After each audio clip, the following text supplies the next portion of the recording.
Magandang umaga, hapon o gabi sa ating lahat, Village, and welcome to Pinnacle Live. Ngayon ho tayo mag-uumpisa sa ating panibagong serye na pinamagatang Profiles of David.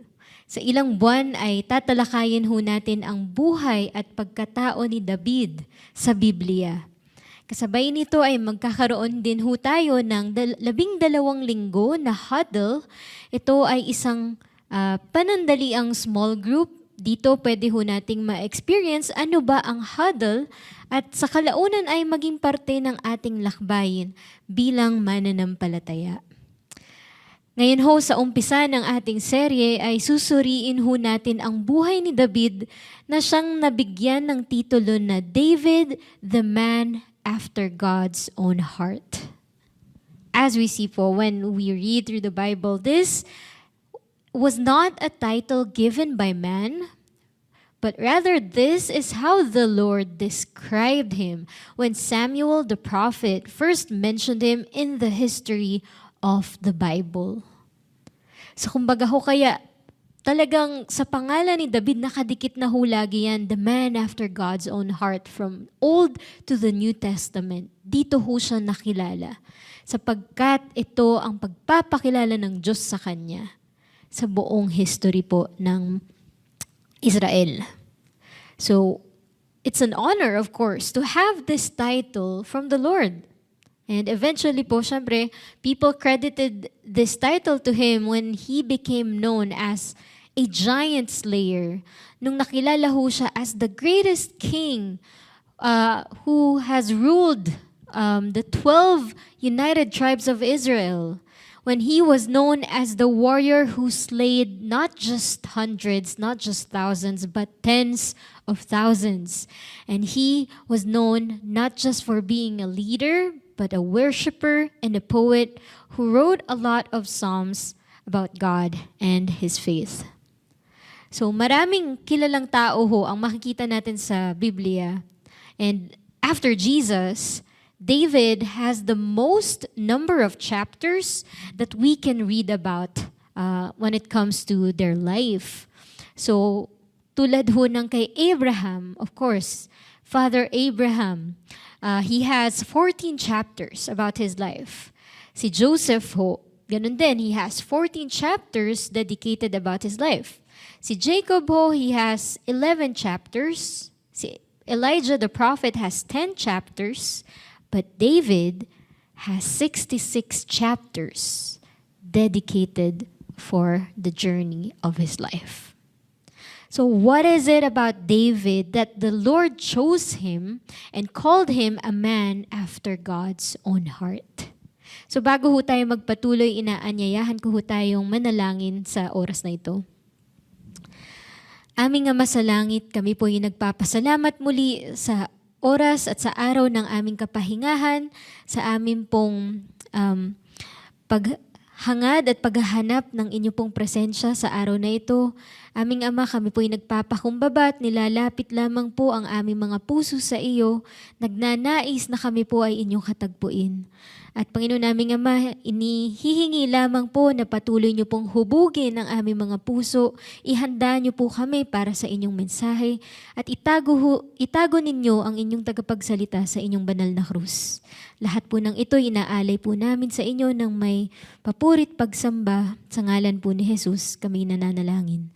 Amen at Amen. So si David ho o si David, before he was born, or when he was born rather, it was the time when Israel, God's people, has become a nation rejecting God. Ano hong ibig sabihin ho natin dito? Ang Diyos ho, He sent messengers and judges, lahat po ng mga taong kanyang kinatagpo at kinaugnay para gabayan at i-lead po ang mga Israelita, even with all the people that he sent, the Israelites feel like it wasn't enough. And they wanted a king in the flesh, in their midst, and not God to lead them.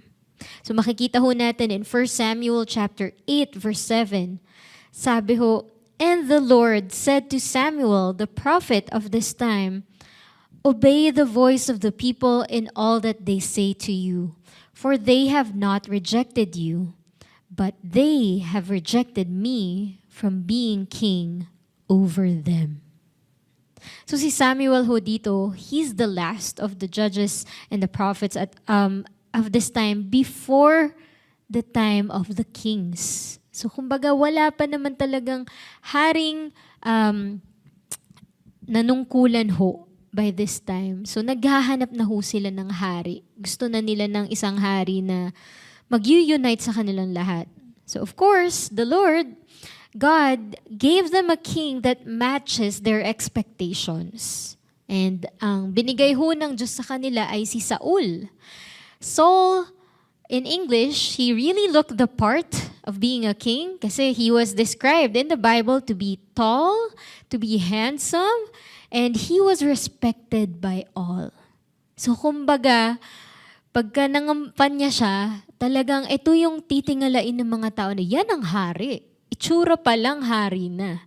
Yung credentials niya talaga, alam mong may laban siya. But the thing about Saul is that his heart wasn't for God. So we're not gonna dive deep into his story as we will talk about him more later on in the series. Pero kailangan ho nating maunawaan, bakit nga ba naunang ginawang hari si Saul bago ho si David? Kung wala naman siyang puso para sa Panginoon. He's not someone who chases the will of God. So we see in 1 Samuel chapter 13, verses 13 to 14, dito ho, sa mga bandang huling mga digmaan ho na pinangunahan ni Saul, may mga utos ho ang Diyos na very specific at hindi niya ho sinunod. Kumbaga sa tingin niya, okay lang naman, di ko sundin lahat. Kasi yung mga tao ko, yung mga tauhan ko, ito ang gusto nila. Ito ang tingin namin ay tama. More than what God thinks is right. So verse 13, ngayon si Samuel po, pumunta na ho siya kay Haring Saul. And he said, "You have done foolishly. You have not kept the command of the Lord your God with which He commanded you.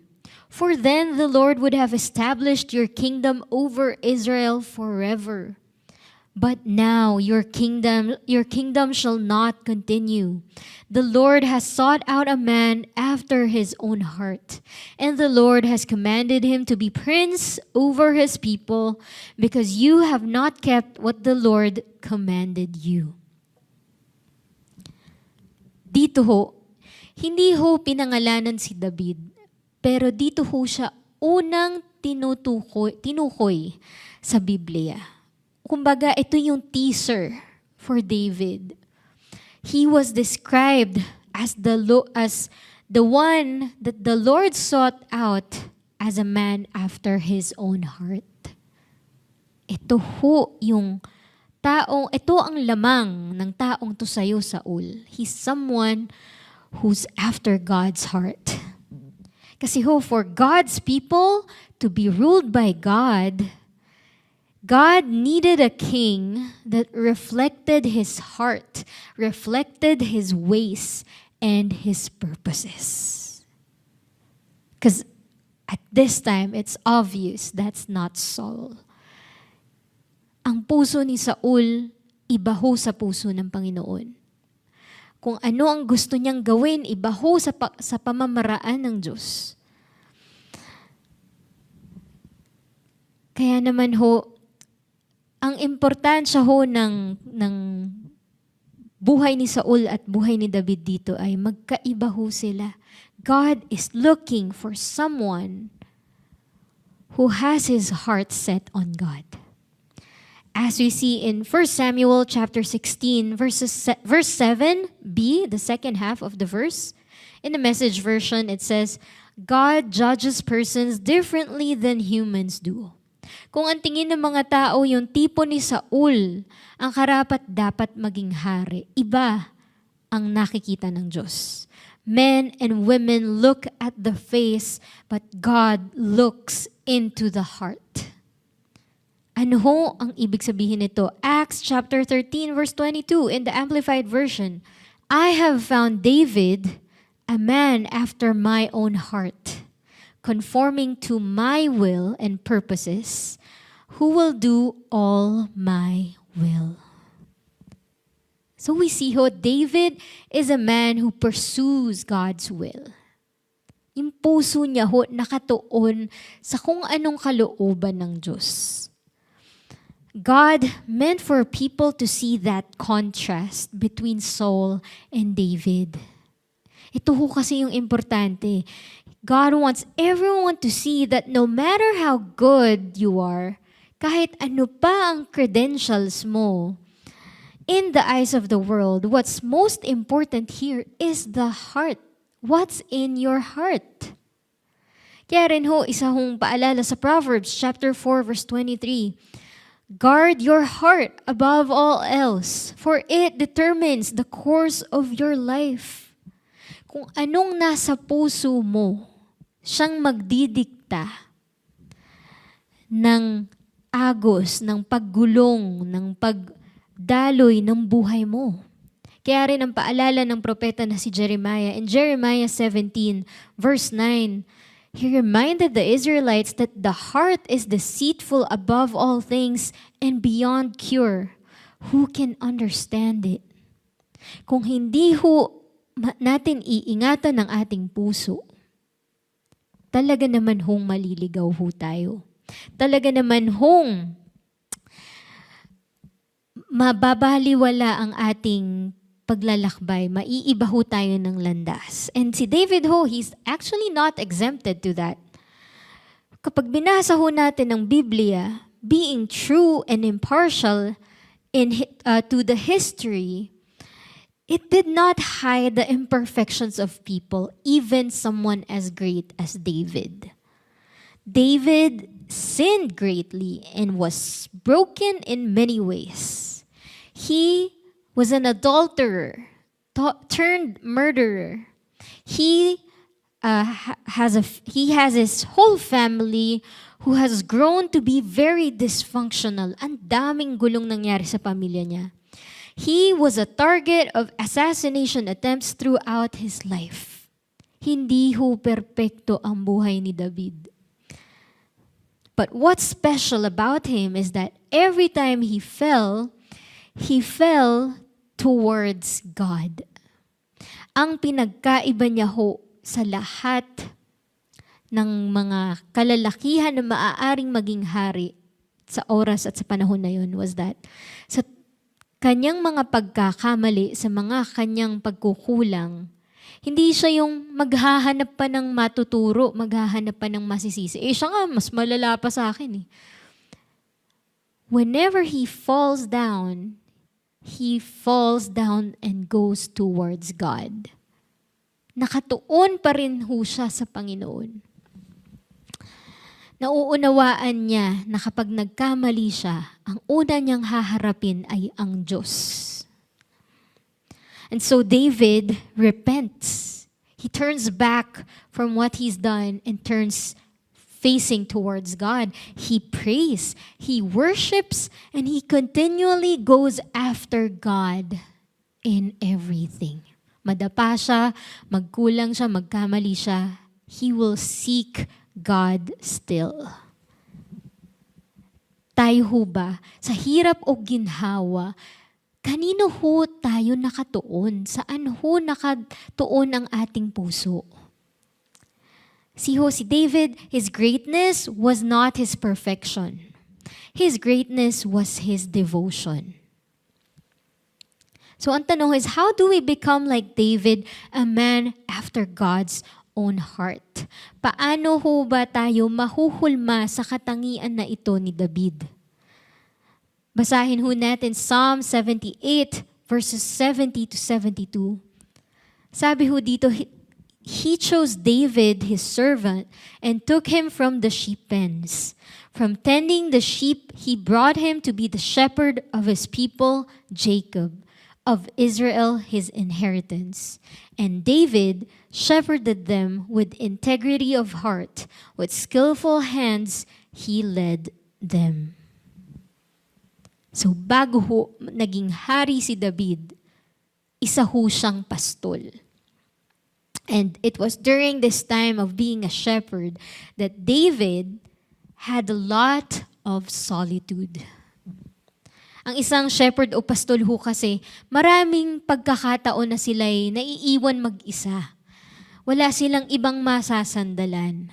Sa tuwing umaga ho, very early in the morning, shepherds would go out and look for green pastures. They have to look for places where their sheep can eat properly and fully. Lalo na masailan ho ang mga tupa. Sometimes it will take a shepherd far into the mountains that he has to stay overnight. So kailangan niya hong gumawa ng temporary shelter for himself and for the sheep para hindi ho sila maging vulnerable from the predators like bears, lions, or wolves. So si David ho, even though he was known more as the king who ruled Israel, most of his life can be credited to his time of being a shepherd. Kaya ho, karamihan ho sa mga salmo niya, his psalms reflect more the life of being a shepherd. He knows what it is to be a shepherd. And so that's why he looks and compares the Lord as his own shepherd. Kasi ho, doon sa pastulan, doon ho siya naturuan ng Diyos. Doon ho sa kabundukan, doon ho siya nasubukan ng Diyos. And that's why this time of solitude is what made him and helped him be a man after God's own heart. So the first thing we want to know and learn from David is that solitude shapes the heart. So being a shepherd, ho, and this time it wasn't usually a choice, but rather people or men become shepherd by culture and tradition. Sabi ho ng isang commentary on the manners and customs of Bible lands, as the older son grows up in a family, he transfers his energies from sheep raising to helping the father with sowing, plowing, and harvesting the crops, and passes on the shepherd's task to the next younger boy. And so the job is passed from older to younger until the youngest of all becomes the family shepherd. So again, kasi nga ho, maselan ang pag-aalaga ng tupa. So kung magiging pastol ka, talagang kakainin nito ang buong oras mo, buong araw mo, and even buong buhay mo. Kung hindi tama o sapat ang kain ng tupa, agad siyang magiging malnourished. Kung mabilis ang agos ng tubig sa paligid, matatakot tong uminom kasi matatakotin ho ang mga tupa.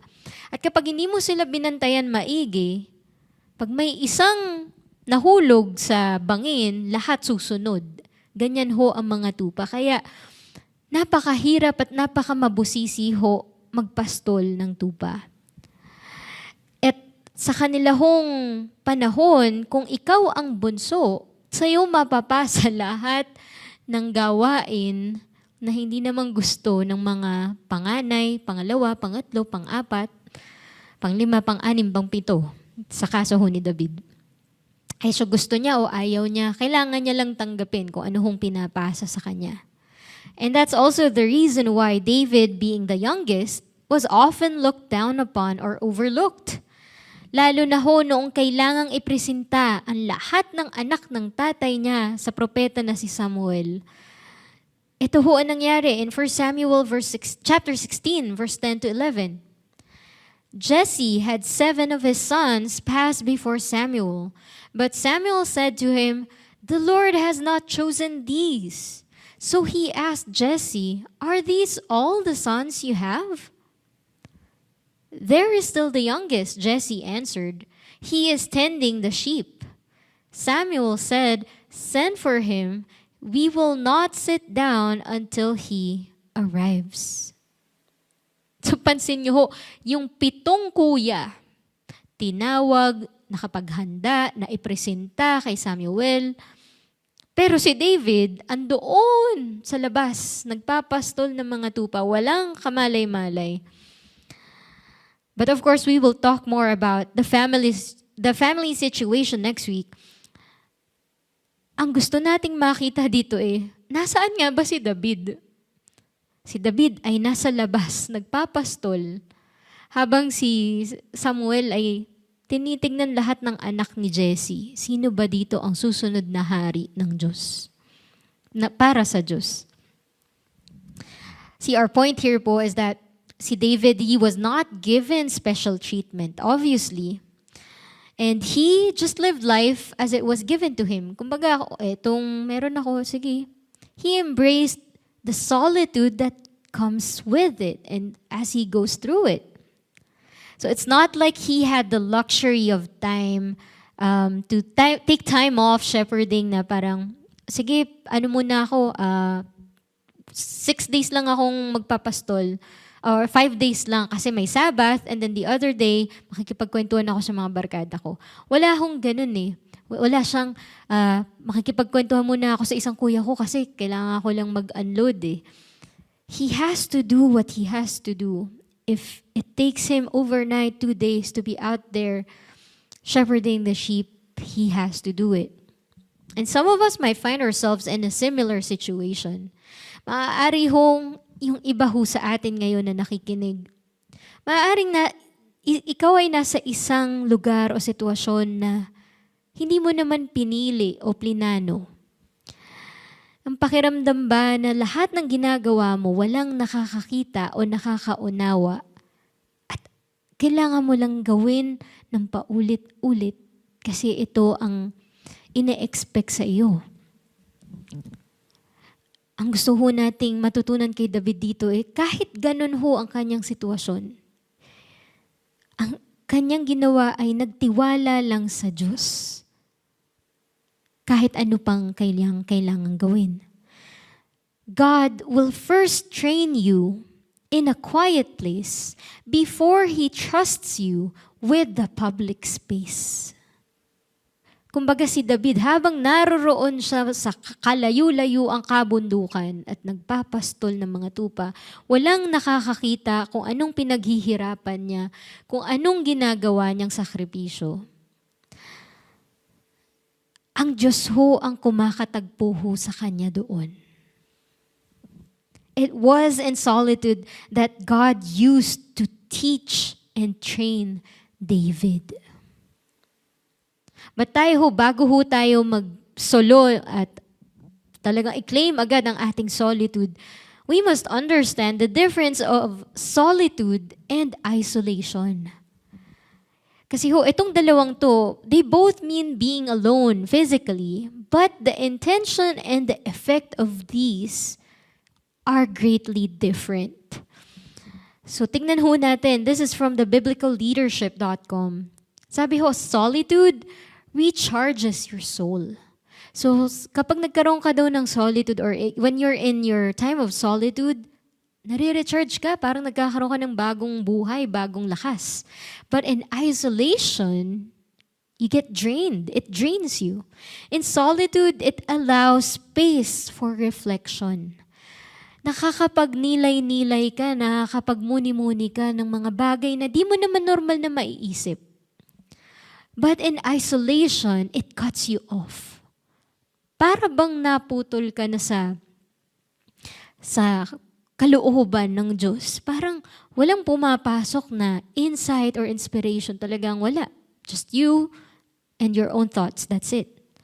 In solitude, it connects you to God, yourself, and others. Kasi nakakapag-reflect ka na, so you get to see more, understand more of who God is, His will, and who He wants you to be, what He wants for you, and how He would want you to relate with others.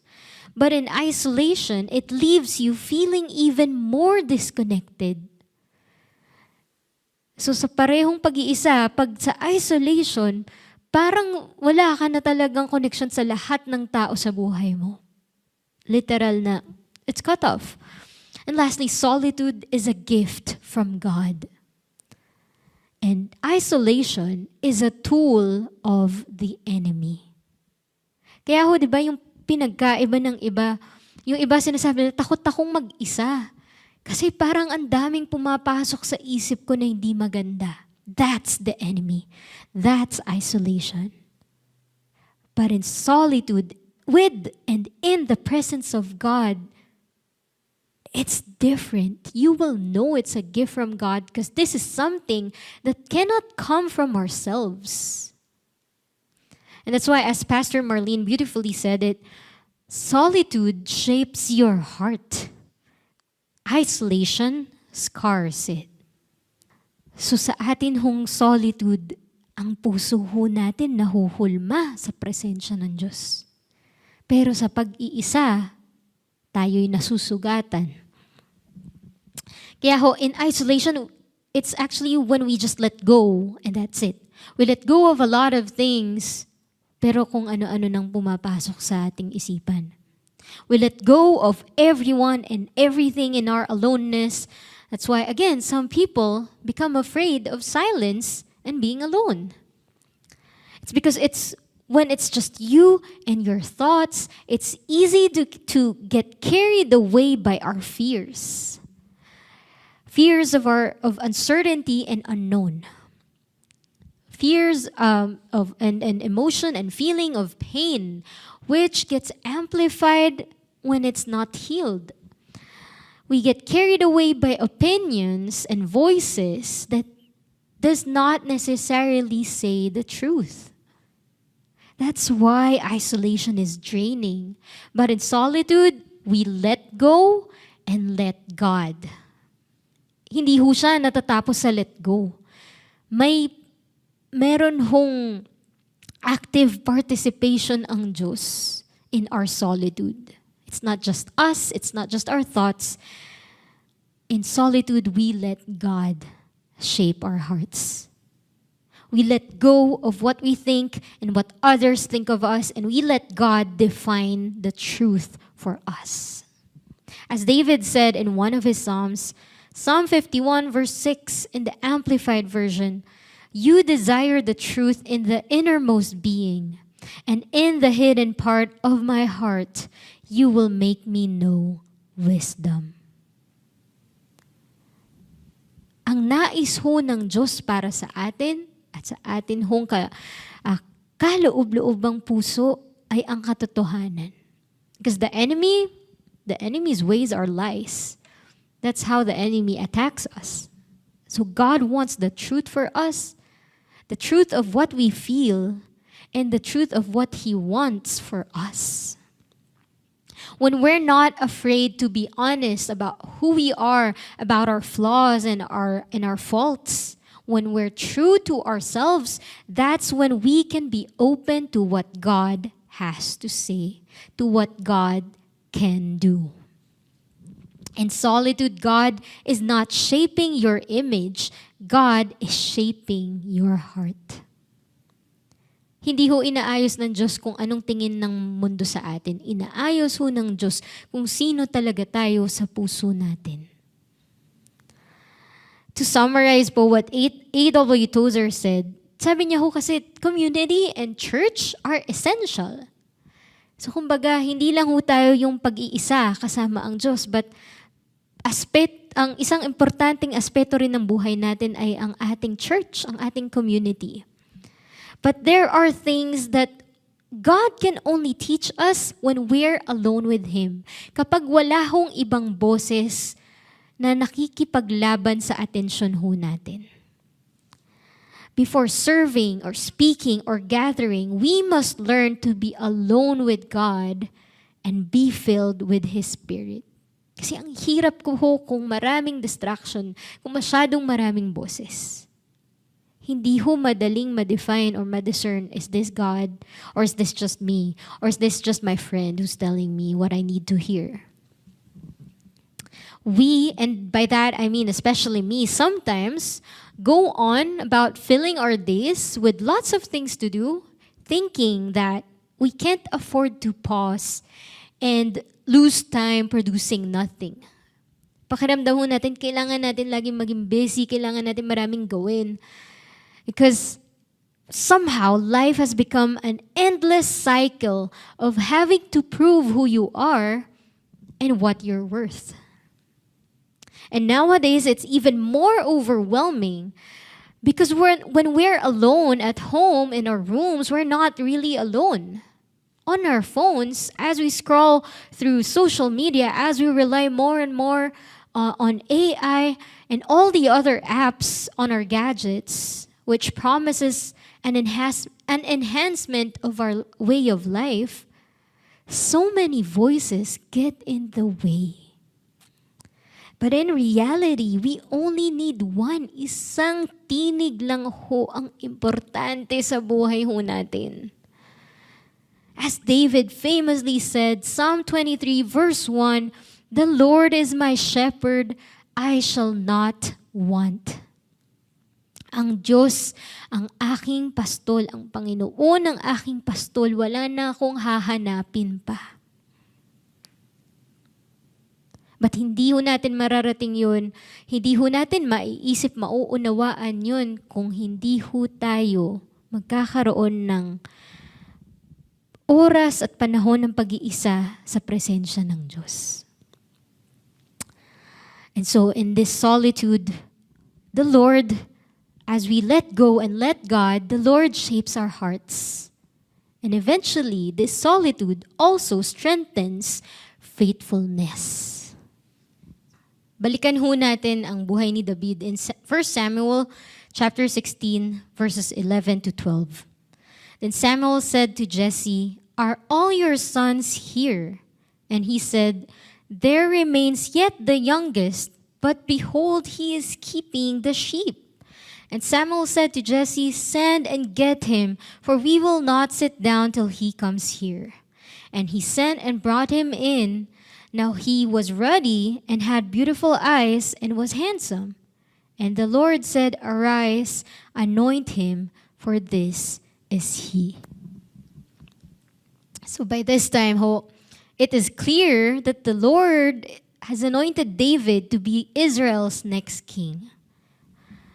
But ang nakakaalam lang ho nito ay si David at ang kanyang pamilya at ang mga taong naroroon, which is not many. See how David responds to this, which is a clear sign of his heart shaped by God in solitude. Si David ho, hindi ho siya nangalandakan agad na, ako na magiging hari. Ako nang masusunod dito. Ako nang batas. Wala hong ganon. He was not demanding his rights. He wasn't claiming anything. He was not flexing this promotion and expect people to treat him differently. Or in our time, hindi siya nagpo-post sa stories or sa feed niya saying, #blessed to be king of Israel. Wala hong ganon. See ho, especially here in 1 Samuel chapter 17, verses 14 to 15, sabi ho, David was the youngest, bunso. The three eldest followed Saul, but David went back and forth from Saul to feed his father's sheep at Bethlehem.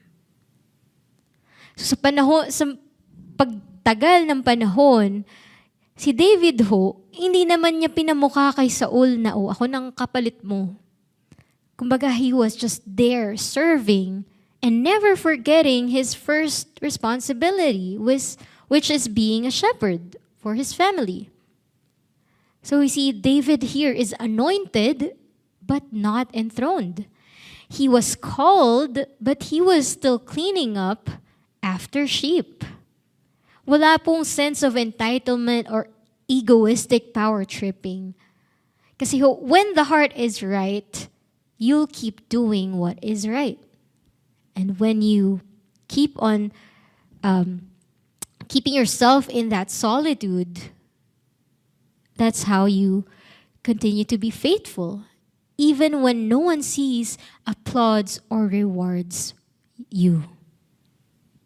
Sabi ho ni Charles Swindoll sa kanyang libro about David, it's in the little things and in the lonely places that we prove ourselves capable of the big things. If you want to be a person with a large vision, you must cultivate the habit of doing the little things well. The way you fill out those detailed reports, the way you take care of those daily assignments, the way you complete the tasks of home or dormitory or work or school is just a reflection of whether you personally are learning to king it. The test of my calling is not how well I do before the public on Sunday. It's how carefully I cover the bases Monday through Saturday when there's nobody to check up on me, when nobody is looking. So ang sa toong tanda ng ating panawagan ay ano bang ginagawa natin after Sunday, Monday to Saturday? Pag hindi na ho tayo tinatanong ng pastor natin, ng huddle guide natin, ng nanay at tatay natin, who are we and what do we do when no one else sees us?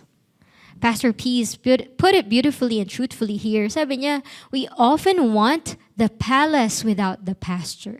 Gusto lang natin yung palasyo pero ayaw natin dun sa labas. The spotlight without the solitude. Dun tayo sa sikat agad. Wala na yung pag-iisa sa katahimikan na walang nakakakita. The platform without the preparation. Gusto natin, pakinggan tayo agad.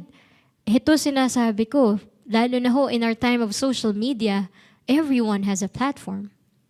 But not everyone goes through the preparation. In our time now, we ask for paycheck before the hard work. We ask for respect before the hard work. Lagi tayong nakahingi agad. Ano bang, what's in it for me? Anong makukuha ko dyan? Anong mapapala ko dyan? Bago ho tayo maghirap, bago ho natin paghirapan, bago ho natin pagdaanan ang dapat nating pagdaanan. David's heart stayed like a shepherd even when he became king. His songs didn't come from the throne, they came from the fields. Colossians chapter 3 verses 23 to 24. Paalala ho ni Paul sa atin, whatever you do, work at it with all your heart, as working for the Lord, not for human masters, since you know that you will receive an inheritance from the Lord as a reward. It is the Lord Christ you are serving. At si David ho, naintindihan niya ho yun. Na lahat na kailangan niyang gawin, hindi naman ho para sa tatay niya lang o para sa hari. It's really for God. It's for the Lord. For us, it's so tempting to slack off and not give our best when no one is watching. Even for me. Talaga ho, kung wala hong mag-check, kung wala hong magtatanong, it's so easy to be tempted. But when we are consistent in finding solitude with God, we are constantly reminded that whatever we do is actually for Him who sees all things. Kapag ho nagkakaroon tayo ng mga oras o panahon ng pag-iisa sa presensya ng Diyos, doon ho tayo napapaalalahanan. To quote American pastor, author J.D. Greear, he said, when God chooses someone, He sends them through a time of monotonous faithfulness in which they have to show whether they'll be faithful in small things. The big things may come later, but the small faithfulness is God's first assignment. So yung mga maliliit na bagay ho na meron tayo ngayon, importante rin ho ito. Faithfulness in the small produces power in the big. Your obedience, faithfulness, and your purity matters today and tomorrow and every day after that. Ano raw ho ang importante? Ano raw ho? Obedience, faithfulness, purity. All of this is shaped into our hearts as we spend solitude with God. What are the things that the Lord may be training us to be faithful in at this time? Maaari hong hinihingi lang ho ng Diyos sa atin na maging maaga palagi. Kesyo sa eskwelahan, sa trabaho, sa mga appointment, sa service. Maaari hong ang hinihingi lang ng Diyos maging consistent yung ating trabaho, yung quality ho ng ating mga pinag-aaralan, ang ating exams, ang ating homework. Maaaring ang hinihingi lang ng Diyos malinis natin yung bahay araw-araw. Maaaring ang hinihingi niya lang to always prepare for everything that's entrusted to you. Or maybe just to be faithful in showing up and be present wherever you are called. These are the things that we can do. Kaya how in solitude, it's not just to let go and let God, but as Pastor Amber would tell us, we should also let God, then let's go. Ulitin ko ho, it's not just to let go and let God shape our hearts, but as we let God shape our hearts, then let's go. Be faithful in what you're called to do. So let's go do things that the Lord entrusts us with. Another beautiful quote, this time from 20th century Christian missionary author Elizabeth Elliot. Sabi niya ho, does it make sense to pray for guidance about the future if we are not obeying in the thing that lies before us today? May saysay ba ang paghingi natin ng guidance na, Lord, please guide niyo naman ako sa trabaho ko, pero di naman natin sinusunod yung sinasabi ng Lord? Kaya paalala niya, do what God tells you to do now and depend upon it. You will be shown what to do next. Nagkakaroon na ho tayo ng kalinawan kung anong gustong ng Diyos ipagawa sa atin, kung saan niya tayo dinadala. As we become faithful in every little thing that is given to us. At yun ho ang nangyari ho kay David. Between the time of anointing and becoming king, his faithfulness in the little things slowly moved him towards the bigger things. At ito ho makikita natin in 1 Samuel chapter 17 verses 33 to 35. By this time, palaki ho ng palaki ang mga pagsubok. Saul replied, "You are not able to go out against the Philistine and fight him. You are only a young man and he has been a warrior from his youth." Kausap niya ho si David na gustong kalabanin si Goliath, ang higanting Philistine. But David said to Saul, "Your servant has been keeping his father's sheep. When a lion or a bear came and carried off a sheep from the flock, I went after it, struck it, and rescued the sheep from its mouth. And when it turned on me, I seized it by its hair, struck it, and killed it." At ang tagumpay ho ni David, noong panahon na walang nakakaalam ng ginagawa niya, pakikipaglaban sa mga oso, leon, at lobo, at kung ano-ano pa, naihanda ho siya nito para sa mga mas malalaking bagay pa na ipagkakatiwala ng Diyos sa Kanya. And that's why this brings us to our last point for today. Solitude prepares us for service. Si David ho, his years of obscurity were never a waste. Wala hong nasayang doon sa kanyang pag-iisa at walang nakakaalam ng kanyang ginagawa. His faithfulness in the work he's entrusted with has shaped his reflexes, has trained his courage, and engraved faith into his bones. Nananalaytay ho sa kanyang dugo ang lahat ng itinuro at inihanda ng Diyos sa kanya para maging handa ho siya sa paninilbihan ng mas malalaking bagay. Again ho, si Charles Swindoll, he said, "Getting alone with God doesn't mean sitting in a closet thinking about infinity. It means getting alone long enough to become more responsible and diligent, whether that means fighting lions, bears, or simply following orders." Si David ho kasi, he started with fighting the bears and the lions. Habang mag-isa siya, habang ang kailangan niya lang ipagtanggol ay ang mga tupa. Kalaunan, ang kailangan niya ng kalabanin ay isang higanting tulad ni Goliath. At kahit wala hong naniniwalang kaya niyang gawin to, patuloy pa rin ho siyang sumagot sa panawagan sa kanya at pinagtanggol ang kanyang mga kababayan.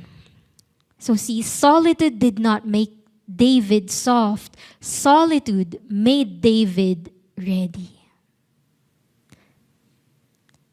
Before he stepped onto the battlefield, he stepped into obedience.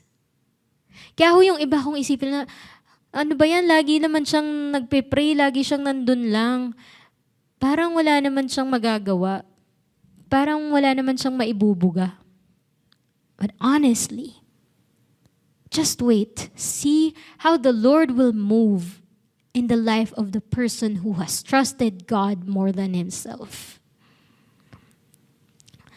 And honestly, God's working is beyond our timeline and beyond our processes and understanding. Ganun ho magtrabaho ang Diyos. Pag nakita ho natin yung pattern ho ng Diyos sa mga katauhan po sa Biblia. Like for Abraham po, he waited 25 years bago ho ma-fulfill ang pangako ng Diyos sa kanya. Si Joseph ho, siya po ay nasa kulungan, siya ho ay isang alipin for 13 years bago ho siya naging isang pinuno sa Ehipto. Si Moses, he lived hidden in the desert for 40 years. Walang nakakakilala, hindi alam na lumaki siya sa palasyo bago ho siya bumalik at pinangunahan at tinulungan ng Israel. In the New Testament, we have John the Baptist who grew strong in the wilderness before public ministry. Paul spent years in obscurity before his missionary work. Even Jesus, si Jesus na ho ito, waited 30 years before stepping into public ministry. At ganun din ho si David. David was formed in the fields for roughly 15 years before becoming king. So imagine from the time that he was anointed, around 15 years bago pa ho nagkatotoo ang pangako ng Diyos sa kanya. And like Jesus, they both began their public ministry at 30 years old. Kaya ho kayo, nasa 30s, 40s, 50s, if you feel it's too late for what God wants to do for you, get yourself some solitude and let God shape your heart and tell you it's never too late. It's not about when you start, how strong you start. Paalala nga ho ni Pastor Gina sa amin, it's not about the starting power, but the staying power that matters. Lahat ho tayo, iba-iba ang ating umpisa, ang ating timeline, ang ating proseso. But ang tanong, paano ho tayo mananatili? We may be in a season of tending the sheep. Kumbaga, maaaring ito ho yung panahon na diyan ka muna sa tahimik. Ito munang gawin mo hanggang sasabihin ko sa yung susunod na mangyayari. Sabi ng Diyos. Maaaring ang Diyos ho, nais tayong pumirmi muna.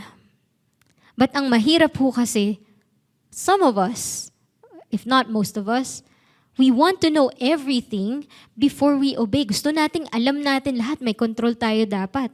Kumbaga, sasabihin natin, Lord, sabihin mo lang kung papasa ako o hindi, tas saka ako magko-commit.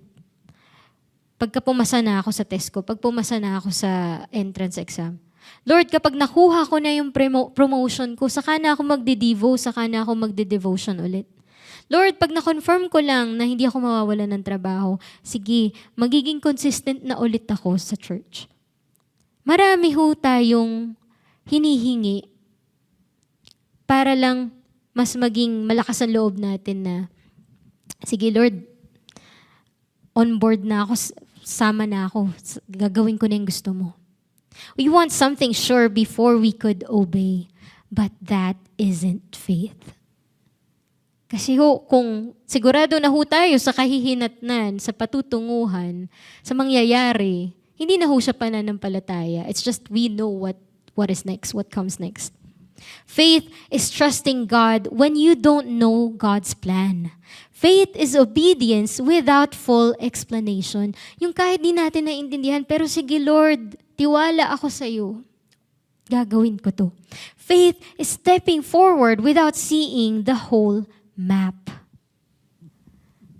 Ito ho ang ating pananampalataya. Yung di man natin nauunawaan lahat, di man natin nakikita lahat ng paggalaw at paghakbang ng Diyos para sa atin, nagtitiwala na nananampalataya tayo. And it all starts in solitude.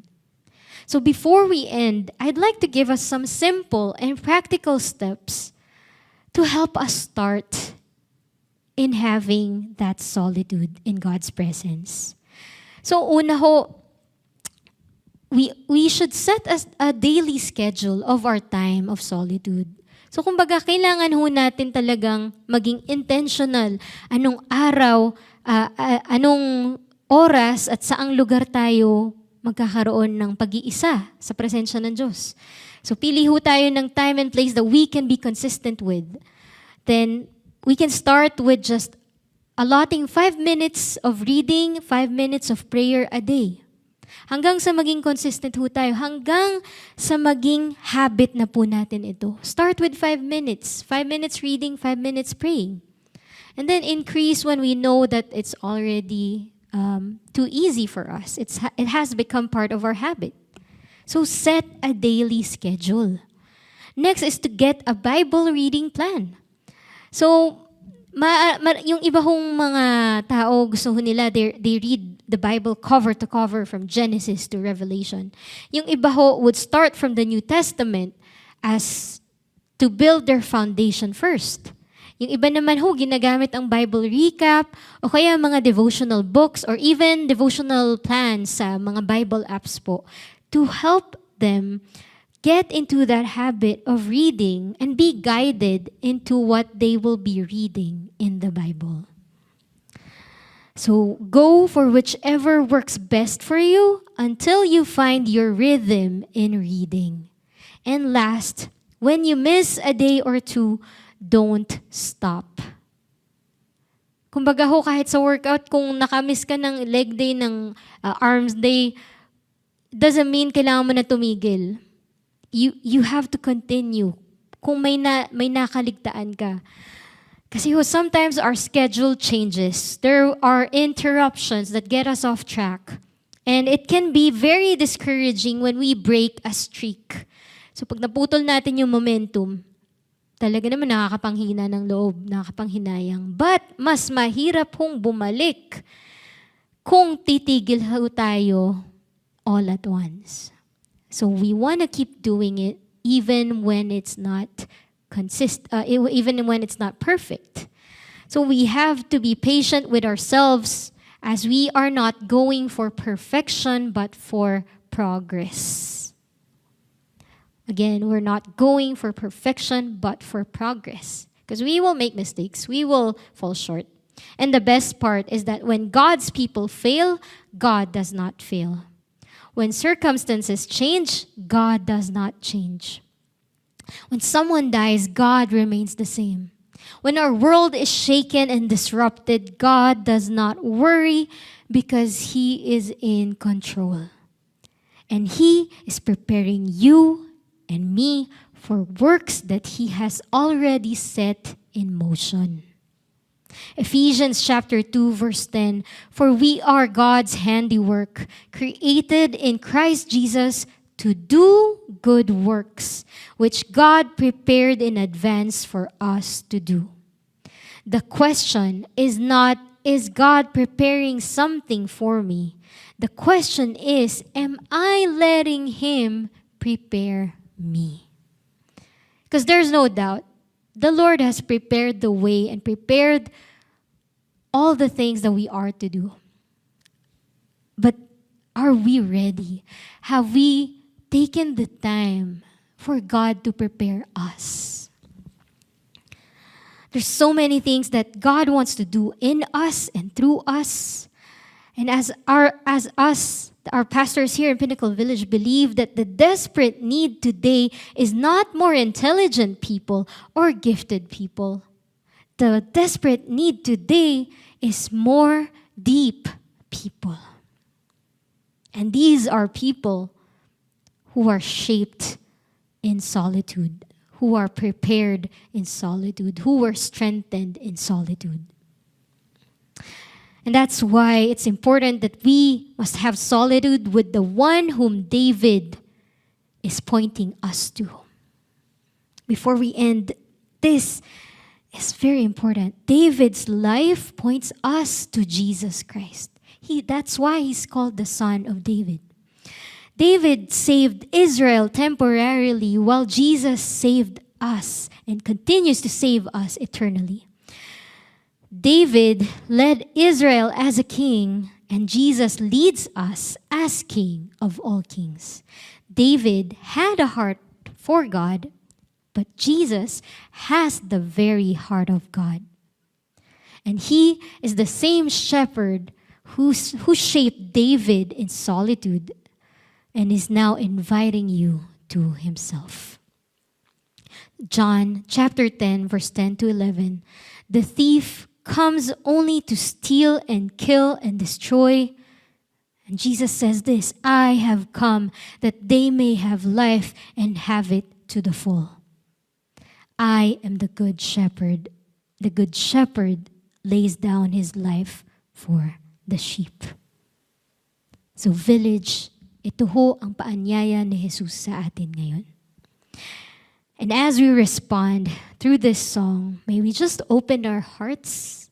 Start today, start right now. May this be the beginning, if not the continuation of our solitude with Jesus Christ.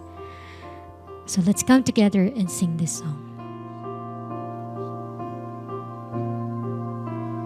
I don't want anything but you.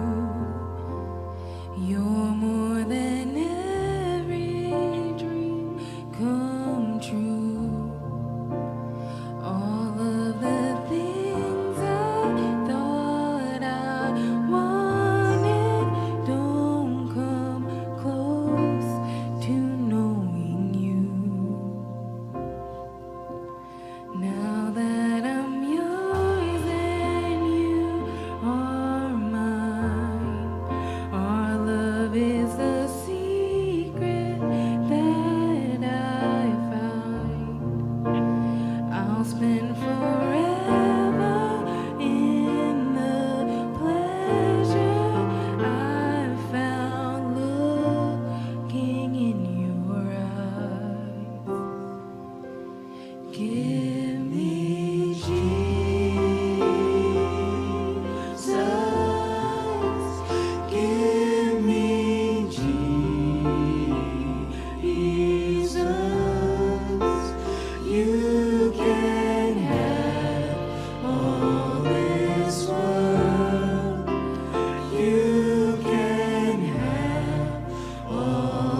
'cause I need you.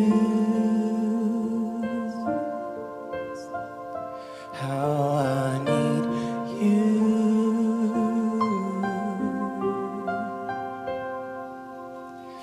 I need your love like I need water.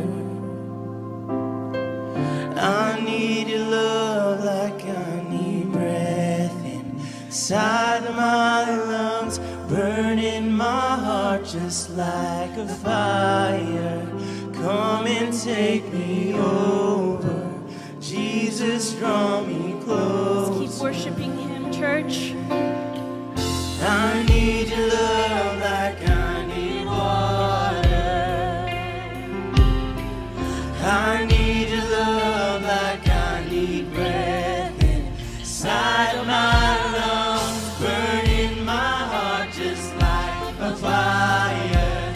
Come and take me over, Jesus, draw me closer. I need your love like I need water. I need your love like I need breath inside of my lungs, burning my heart just like a fire.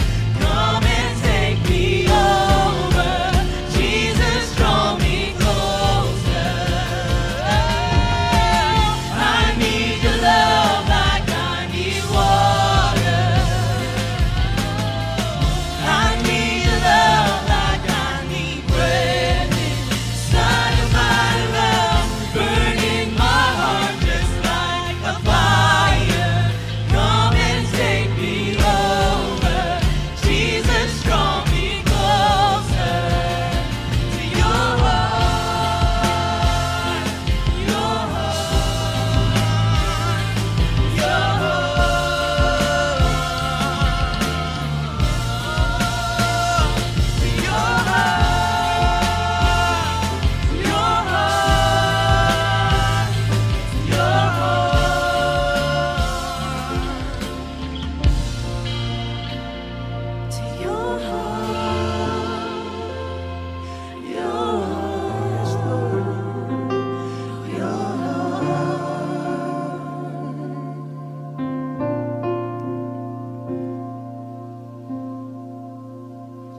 Give me Jesus.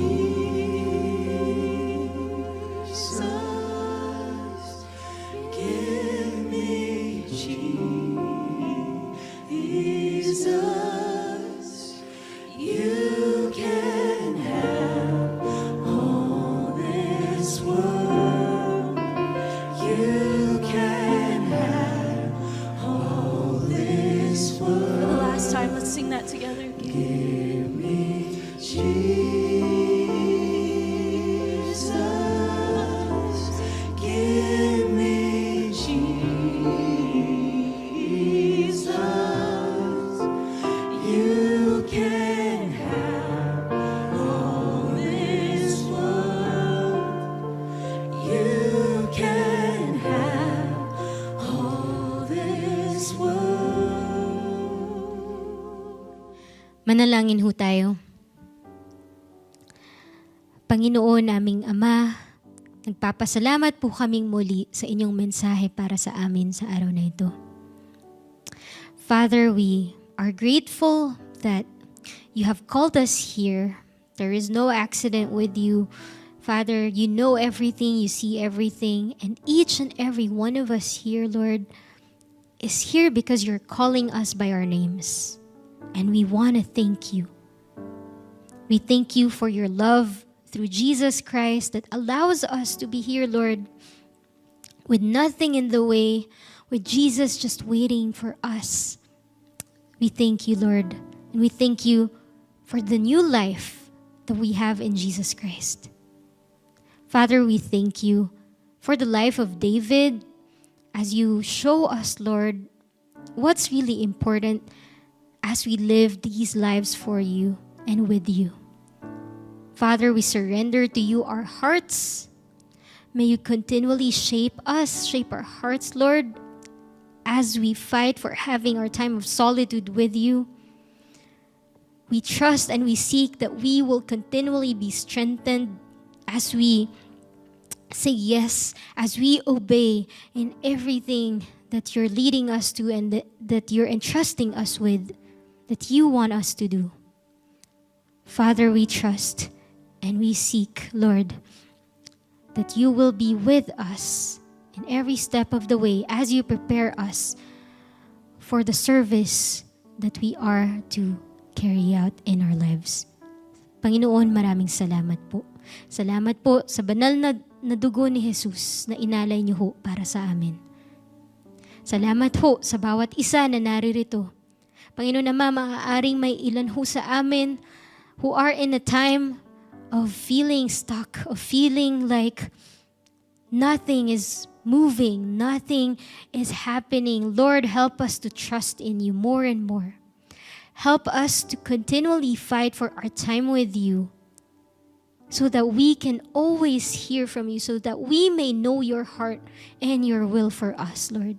May we be people who are after God's own heart. Father, thank you. We will never be perfect, but Lord, we want to be patient. We want to look after the progress we will make because of who you are, because of how you will help us through all these things. Maraming salamat po, Panginoon naming Ama. We thank you for everything, Lord. We thank you for all the blessings, all the things that you have done for us and that you're continually going to do, Lord. And as we offer you our tithes and love offerings, Lord, may you be pleased, may you be honored, may you be glorified. At Panginoon, sa lahat ho ng ito, O Diyos, ikaw lang ho ang nais naming maluwalhati, ikaw lamang po ang nais naming maitaas at mapangaralan. Salamat, Panginoon naming Ama. Father, we want to say we thank you and we love you. And this is our prayer. In Jesus' name we pray. Amen and amen.